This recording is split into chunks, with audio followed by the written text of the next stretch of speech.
नमस्कार, मेरा नाम है संदीप चौहान। आप देख रहे हैं चौहान यूके वाइब्स। तो इस वाली वीडियो के अंदर हम लोग नर्सिस की सैलरी डिस्कस करने वाले हैं कि यूके के अंदर नर्स की सैलरी कितनी होती है।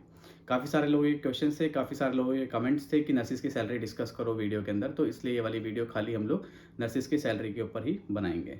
तो यहाँ पे जो नर्सिस होते हैं वो बैंड्स के हिसाब से होते हैं। जैसे अपने इंडिया के अंदर स्टाफ नर्स होता है, वार्ड मैनेजर होता है, टीम लीडर होता है, आपके सुपरवाइज़र होते हैं, एएनएस होते हैं, डीएनएस होते हैं, नर्सिंग सुपरिटेंडेंट होते हैं। वैसे ही यहाँ पे बैंड 5 से स्टार्ट होती है रजिस्टर्ड नर्स, जिसको हम लोग स्टाफ नर्स बोलते हैं। तो बैंड 5, बैंड 6, बैंड 7, बैंड 8 ए, बैंड 8 बी, बैंड 8 सी, बैंड 8 डी और बैंड 9 जो कि हाईएस्ट बैंड होता है।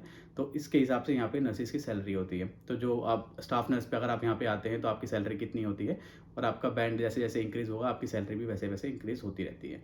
साथ में एक और फैक्टर डिपेंड करता है कि आपकी सैलरी इंक्रीज़ करने का, जो कि है आपका एक्सपीरियंस। ऐसा नहीं है कि आप किसी एक हॉस्पिटल में यहाँ पे आप काम कर रहे हैं, आपने 1 साल का एक्सपीरियंस लिया, तो आप एनएचएस से एनएचएस में अगर जाएँगे, जैसे अगर आपको इस हॉस्पिटल में काम नहीं करना है एनएचएस के, आप किसी दूसरे हॉस्पिटल में काम करेंगे, तो आपका जो यहाँ का एक्सपीरियंस है एनएचएस का वो वहाँ पे काम आ जाएगा। तो जैसे अगर आपने यहाँ पे 1 साल काम किया, तो आप वहाँ पे जाके आप 2 साल दूसरा साल आप वहाँ पे स्टार्ट करेंगे, तो वैसे ही आपका वो यहाँ का जो फर्स्ट ईयर है वो भी आपका काउंट किया जाएगा और उसके हिसाब से आपकी सैलरी भी इंक्रीज़ होती है। तो जैसे जो बैंड 5 होता है, उसके अंदर जो मिनिमम 1 ईयर्स होता है उसकी सेम सैलरी होती है। फिर 2 से 4 साल तक अलग सैलरी होती है, फिर 4 साल से ज़्यादा अगर आप काम करते हैं तो अलग सैलरी होती है। वैसे ही यहाँ पे एक्सपीरियंस के हिसाब से सैलरीज़ काफ़ी डिपेंड करती हैं। तो हम लोग बैंड 5 की सैलरी पहले डिस्कस करेंगे, ऐसे धीरे-धीरे करके बैंड 9 तक हम लोग पूरी सैलरी डिस्कस करेंगे। और मेरे हिसाब से इतना डिटेल में हम लोग अगर डिस्कस करेंगे तो आपके मन में कोई डाउट नहीं रहना चाहिए कि नर्सिस की सैलरी कितनी होती है, क्योंकि इस वाली वीडियो के अंदर हम लोग सारी चीज़ें लगभग डिस्कस कर लेंगे। उसके बाद बात आती है जो भी हम लोग सैलरीज़ यहाँ पे डिस्कस करने वाले हैं, ये है आपकी बेसिक सैलरी। इसके अंदर कोई भी एडिशनल आपका इंक्रीमेंट नहीं है। तो आपको इन सब चीज़ों से पहले एक चीज़ आप लोगों को बता देना चाहता हूँ कि जो यहाँ पे जो नर्सिज़ होते हैं उनको 1 वीक के अंदर 37.5 आवर्स काम करना होता है। अगर 37.5 आवर्स से अगर आप एक्स्ट्रा काम करते हो तो आपको एक्स्ट्रा पैसे मिलते हैं, पर आवर के हिसाब से आपको पैसे मिलते हैं। उसके बाद जो यहाँ पे शिफ्ट होती है वो होती है 12 आवर्स की शिफ्ट होती है। एक होती है अर्ली डे, एक होती है आपकी लेट डे होती है, और आपकी एक नाइट ड्यूटी होती है। तो जैसे अगर आप एक लॉन्ग डे करते हैं, लॉन्ग डे का मतलब होता है 12 आवर्स की शिफ्ट होती है, तो आपके 1 वीक के अंदर टोटल मिला के आपको 3 दिन काम करना होता है। तो ये आपके 37.5 आवर्स को कवर कर लेते हैं। तो 12 आवर्स की शिफ्ट आपकी होती है। तो 12 आवर्स टोटल मिला के 36 आवर्स ही होते हैं, पर जब आपकी ड्यूटी लगती है तो वो आपका कवर हो जाता है 37.5 आवर्स। तो जो भी हम लोग सैलरी डिस्कस करेंगे इसके अंदर सिर्फ 37.5 आवर्स की ही डिस्कस करेंगे। इसके अंदर कोई भी एक्स्ट्रा एडिशनल चार्जेस के बारे में हम लोग डिस्कस नहीं करेंगे। तो जो भी आपकी ड्यूटीज़ होंगी 12 आवर्स की, वो सिर्फ आपकी मंडे, ट्यूसडे, वेडनेसडे, थर्सडे और फ्राइडे के सिर्फ जो आपकी डे की ड्यूटी है उन्हीं के बारे में डिस्कस करेंगे। क्योंकि अगर आप इन दिनों में अगर आप नाइट ड्यूटी करते हैं तो आपको एक्स्ट्रा पैसा मिलता है। अगर आप सैटरडे को काम करते हैं तो आपको एक्स्ट्रा पैसा मिलता है, संडे को काम करते हैं तो आपको एक्स्ट्रा पैसा मिलता है। तो जो भी हम लोग डिस्कस कर रहे हैं ये सिर्फ मंडे से लेकर फ्राइडे के जो डे की ड्यूटी है, जो कि आपकी बेसिक सैलरी है, जिससे कम आपके अकाउंट में कभी भी पैसा नहीं आएगा, सिर्फ उसी के बारे में हम लोग डिस्कस करेंगे। एडिशनल चार्जेस हम लोग डिस्कस नहीं करेंगे, क्योंकि इसके अंदर ऐसा है कि काफ़ी लोग जो मैं आपको सैलरी बता रहा हूँ उससे डबल भी पैसा कमाते हैं, इससे काफ़ी ज़्यादा पैसा भी कमाते हैं। तो सिर्फ आपको बेसिक सैलरी में जो कि डिस्कस करने वाला हूँ, सिर्फ बेसिक सैलरी होगी कि बैंड 5 की बेसिक सैलरी कितनी होती है, बैंड 6 की कितनी होती है, 7 की कितनी होती है, 8 की कितनी होती है और 9 की कितनी होती है। तो मेरे हिसाब से आपको क्लियर हो गया होगा कि हम लोग इस वीडियो में क्या डिस्कस करने वाले हैं।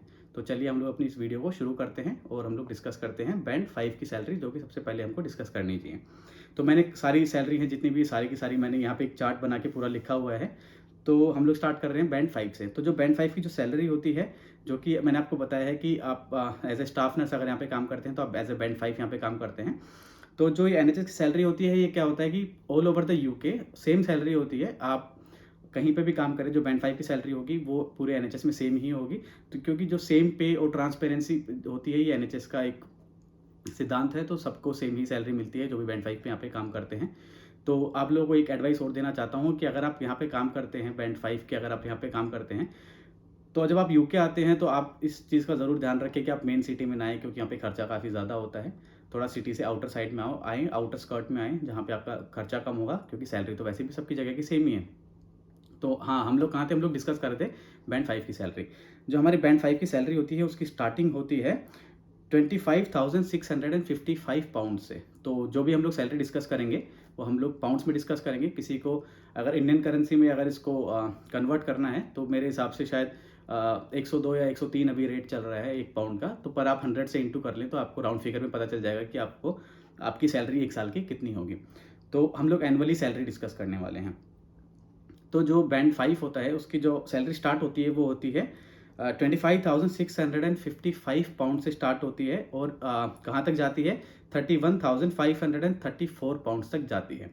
जिस किसी भी नर्स को बैंड 1 साल से कम का एक्सपीरियंस है तो उसकी सैलरी होगी यहाँ पे 25,655 पाउंड्स। 2 से 4 साल वाले एक्सपीरियंस वाले को उसकी सैलरी होगी 27,780 पाउंड्स। और जिसके 4 साल से ज़्यादा एक्सपीरियंस है उसकी जो सैलरी होगी वो होगी 31,534 पाउंड्स। ये है बैंड 5 की सैलरी। तो ऐसा है कि अगर आपका 4 साल से ज़्यादा अगर आपका एक्सपीरियंस हो जाता है तो आपकी यही सैलरी कंटिन्यू रहेगी। 4 साल के बाद आपको अपना बैंड ही इंक्रीज़ करना पड़ेगा। 4 साल से आप 5 साल बैंड 5 पे काम करें, 6 साल करें, 7 साल करें, 10 साल करें, आपकी सैलरी इंक्रीज़ नहीं होगी। जो आपकी सैलरी रहेगी वो रहेगी 31,534। अगर आपको इंक्रीमेंट चाहिए तो आप अपने सेकंड बैंड के लिए अप्लाई करें, जो कि बैंड 6 है, बैंड 7 है, बैंड 8 है। तो अगर आप बैंड इंक्रीज़ करेंगे तभी आपकी सैलरी इंक्रीज़ होगी। वैसे एनएचएस का एक अच्छा ऑफ़र भी है कि जिसको हम लोग बोलते हैं स्टाफ रिटेंशन प्रोग्राम। इसके अंदर क्या होता है कि जब आप बैंड 5 रहते हैं तो आपको रिटेन करने के लिए आपको बैंड 6 बनाते हैं, जिसके अंदर एक छोटा सा प्रोग्राम करना पड़ता है जिससे आप बैंड 6 बनने के लिए आप कैपेबल हो जाएंगे। तो ये सारी चीज़ें भी होती हैं, ये इसको बोलते हैं स्टाफ रिटेंशन प्रोग्राम। तो हम लोग अब बात करते हैं बैंड 6 की सैलरी। जो बैंड 6 की सैलरी होती है इसके अंदर आते हैं जूनियर सिस्टर्स आती हैं, डेप्यूटी वार्ड मैनेजर आता है, आपके हेल्थ विजिटर्स आते हैं और कुछ स्पेशलिटी नर्सेज भी आती हैं जिनके पास कम एक्सपीरियंस है, वो भी बैंड 6 के अंदर ही आती हैं। तो इसके आपको बैंड 6 बनने के लिए जो सपोर्ट है आपको जो ट्रेनिंग है वो एनएचएस ही प्रोवाइड करता है आपको बैंड 6 बनने के लिए। बस आपके पास आपकी एक इच्छा होनी चाहिए कि मेरे को बैंड 6 बनना है, तो सारी चीज़ें आपको एनएचएस ही प्रोवाइड करेगा बैंड 6 बनने के लिए। तो जो बैंड 6 की जो सैलरी है उनकी जो स्टार्टिंग है वो है 32,306 पाउंड से लेके 39,027 पाउंड तक आपकी सैलरी पहुंचती है। जो सबसे कम एक्सपीरियंस है, जो कि मिनिमम 1 ईयर का जो एक्सपीरियंस है एज अ बैंड 6, तो उसकी सैलरी होगी 32,306 पाउंड्स। जिसको 2 to 5 ईयर्स का एक्सपीरियंस है उसकी सैलरी होगी 34,172। और जिसका 5 साल से ज़्यादा एक्सपीरियंस है उसकी होगी 39,027। ये सारी चीज़ें पाउंड्स में हम लोग डिस्कस कर रहे हैं, ये आपकी एनुअल सैलरी है। अगर किसी को मंथली सैलरी निकालनी है अपनी, तो इसको आप 12 से डिवाइड करें तो आपको पता चल जाएगा कि आपकी मंथ की सैलरी कितनी है। तो ये था बैंड 6 के बारे में। अब आती है बैंड 7। तो जो बैंड 7 होता है इसके अंदर जो सबसे मेन आपका जो रोल है वो है आपका मैनेजर का रोल होता है। तो आपके अंदर एक कैपेबिलिटी होनी चाहिए कि आप एक वार्ड को आप संभाल सकते हैं, आप कोई भी डिसीजन ले सकते हैं, कोई भी क्रिटिकल डिसीजन ले सकते हैं, मैनेजर आप बन सकते हैं, आप अपने वार्ड में चेंजेस ला सकते हैं, आप अपने स्टाफ को लेके कितने सीरियस हैं, आप उनके लिए उनके बेनिफिट के लिए आप क्या क्या कर सकते हैं, पेशेंट के बेनिफिट के लिए क्या क्या कर सकते हैं। ये सारी चीज़ें, ये सारी कैपेबिलिटीज़ आपकी देखी जाती हैं इसके अंदर। कुछ एडिशनल डिग्रीज़ भी होती हैं जो कि अगर आप लेते हैं तो आप बैंड 7 के लिए एप्लीकेबल होते हैं। एक्सपीरियंस भी मैटर करता है। आप कोई स्पेशलिटी नर्सेज हैं उसके पास एक्सपीरियंस अच्छा है तो वो भी मैटर करता है, ये सारी चीज़ें मैटर करती हैं तो आप बैंड 7 बनने के लिए। तो जो बैंड 7 के अंदर जो लोग होते हैं या तो वो होते हैं एडवांस नर्सेज प्रैक्टिशनर। जो प्रैक्टिशनर होता है वो खुद मेडिसिन प्रिस्क्राइब कर सकता है पेशेंट के लिए। उसके बाद आता है स्पेशलिटी नर्सेज, जैसे कि मैंने आपको बताया कि स्पेशलिटी नर्सेज बैंड 6 में भी आती हैं, जिनके पास कम एक्सपीरियंस है। जिनके पास ज़्यादा एक्सपीरियंस है वो बैंड 7 में भी आती हैं। उसके बाद बात आते हैं वार्ड मैनेजर, जो कि अपने इंचार्जेस होते हैं, ये बैंड 7 होते हैं अपने यहाँ पे। तो इसकी अगर हम लोग सैलरी डिस्कस करें, अगर बैंड 7 की जो सैलरी होती है 40,057 पाउंड से स्टार्ट होती है और 45,839 पाउंड तक पहुंचती है। जिस किसी का एक्सपीरियंस 1 साल से कम है एज अ बैंड 7, उसकी जो सैलरी स्टार्टिंग है वो 40,057 है। और 2 से 5 साल के एक्सपीरियंस बैंड 7 की जो सैलरी है वो 42,121 पाउंड्स है। उसके बाद जो 5 ईयर से ज़्यादा जिसकी एक्सपीरियंस है बैंड 7 का, उसकी जो सैलरी है वो 45,839 पाउंड्स है। तो ये है बैंड 7 की सैलरी। बैंड 7 बनने के लिए काफ़ी मेहनत करनी पड़ती है आपको, आपके पास काफ़ी अच्छा सपोर्ट होना चाहिए, आपके पास काफ़ी अच्छे क्वालिफिकेशन भी होने चाहिए, के पास एक्सपीरियंस भी होना चाहिए, आपके अंदर एक डेडिकेशन भी होना चाहिए, काफ़ी सारी चीज़ें देखी जाती हैं। इतना मुश्किल भी नहीं है। अगर आप इंडिया से यहाँ पे अगर आ गए हैं, आपने काफ़ी सारी चीज़ें क्लियर करी हैं यहाँ पे आने के लिए, तो आप बैंड 7 भी बन सकते हैं। बस आपके पास ये है कि आपके पास डेडिकेशन होना चाहिए, आपके पास ये नहीं होना चाहिए कि मेरे को सिर्फ बैंड 5 बन के ही रहना है। आप इंक्रीज़ करें, अपना बैंड इंक्रीज़ करें, अपना सब कुछ इंक्रीज़ करें। और मेरे हिसाब से बैंड 7 बनना इतनी कोई बड़ी बात नहीं है। अगर किसी के पास डेडिकेशन है तो बैंड 7 आराम से बन सकता है। उसके बाद बात करते हैं हम लोग बैंड 8 के बारे में। जो बैंड 8 होता है वो बैंड 8 ए में डिवाइड होता है, बी में डिवाइड होता है, सी में डिवाइड होता है और डी में डिवाइड होता है। तो ऐसा होता है कि ए जो सबसे ऊपर होता है, बी उससे नीचे, सी उससे नीचे, डी उससे नीचे, ऐसा नहीं है यहाँ पे। यहाँ पे जो बैंड 8 ए होता है उसकी सैलरी जो होती है 47,126 से स्टार्ट होती है, जिसके पास बैंड 8 ए का एक्सपीरियंस 1 साल से कम है। उसके बाद जिसके पास 5 साल से ज़्यादा एक्सपीरियंस है उसकी है 53,219। जो बैंड 8 बी होता है उसकी जो सैलरी होती है वो होती है 54,764। उसके बाद जिसके पास 5 साल से ज़्यादा एक्सपीरियंस होता है एज ए बैंड 8 बी, उसकी सैलरी होती है 63,862 पाउंड्स। उसके बाद बैंड 8 सी आता है, उसकी जो सैलरी होती है जिसके पास 1 साल से कम एक्सपीरियंस है 65,664 पाउंड्स। और जिसके पास 5 साल से ज़्यादा का एक्सपीरियंस होता है उसकी सैलरी होती है 75,874 पाउंड्स। उसके बाद आता है बैंड 8 डी, जिसकी सैलरी होती है 78,192 पाउंड्स। और जिसके पास 5 साल से ज़्यादा का एक्सपीरियंस होता है उसकी सैलरी होती है 90,387 पाउंड्स। तो जो बैंड 8 ए होता है, बी होता है, सी होता है और डी होता है, तो इन सब का अलग अलग रोल होता है। बैंड 8 हाईएस्ट पोस्ट होती है, उससे नीचे बैंड सी होती है, उसके बाद बैंड बी होती है और बैंड 8 ए होती है। तो जो भी आपकी जो ये आपका जो पोस्ट है ये डिसाइड करता है कि आपके पास एक्सपीरियंस कितना है, पास क्वालिफिकेशंस कितने हैं, जिनके पास अच्छा एक्सपीरियंस होता है। और आप अपने उसके इसके अंदर काफ़ी सारे अवार्ड्स आते हैं। तो जैसे जो मैट्रन्स होते हैं इसके अंदर आते हैं। उसके बाद जो डायरेक्टर ऑफ नर्सिंग होते हैं, चीफ नर्सिस होते हैं, ये सब इसके अंदर आते हैं। तो जो डायरेक्टर ऑफ नर्सिंग है अगर उसके पास अच्छा एक्सपीरियंस है तो बैंड 9 में क्वालिफाई हो जाती है। जो चीफ नर्सिंग होती है वो बैंड 9 में क्वालिफाई हो जाती है अगर अच्छा एक्सपीरियंस है। तो इसके अंदर काफ़ी सारी चीज़ें देखी जाती हैं कि आपका ट्रैक रिकॉर्ड कैसा है, आपने क्या-क्या चेंजेस किए हैं अपने हॉस्पिटल के अंदर, या फिर आपने क्या-क्या आपका इनपुट दिया है। काफ़ी सारी मीटिंग्स होती हैं यहाँ पे जिसके अंदर डिसाइड किया जाता है कि किसको बैंड 8 ए बनना चाहिए, बी बनना चाहिए, सी बनना चाहिए, डी बनना चाहिए। मैंने काफ़ी ऐसे लोग भी देखे हैं जिनके पास जिनकी इतनी एज नहीं है पर वो बैंड 8 पे भी बैठे हैं, बैंड 7 पे भी बैठे हैं। तो उन लोगों से ये चीज़ सीखनी चाहिए कि कुछ भी चीज़ें मुश्किल नहीं होती है। अगर आप अचीव करना चाहते हैं तो अचीव कर सकते हैं। मेरे वार्ड में भी काफ़ी सारे ऐसे लोग हैं जिनकी एज काफ़ी कम है पर वो बैंड 6 पे बैठे हैं, बैंड 7 हैं, जो कि बैंड 8 हैं। तो काफ़ी सारी चीज़ें ऐसी होती हैं कि अगर आप अचीव करना चाहते हैं तो आप अचीव कर सकते हैं। बस आपकी मेहनत और आपकी डेडिकेशन के ऊपर डिपेंड करता है कि आपको क्या बनना है। उसके बाद बात करते हैं हम लोग बैंड 9 के बारे में, जो कि अपना हाईएस्ट बैंड है नर्सिंग के अंदर। जो बैंड 9 होता है इसके अंदर आता है डायरेक्टर ऑफ नर्सिंग आता है। उसके बाद आपके जो चीफ नर्सिस आते हैं, जो कि मैंने आपको बताया था कि अगर आपके पास अच्छा खासा एक्सपीरियंस है तो आप बैंड 9 के अंदर आप क्वालिफाई कर जाएंगे। तो इसके लिए अंदर आपके डायरेक्टर्स आते हैं, कंसल्टेंट्स आते हैं। जैसे कि कंसल्टेंट मतलब होता है जैसे कि किसी ने किसी चीज़ के अंदर कंसल्टेंसी करी हो।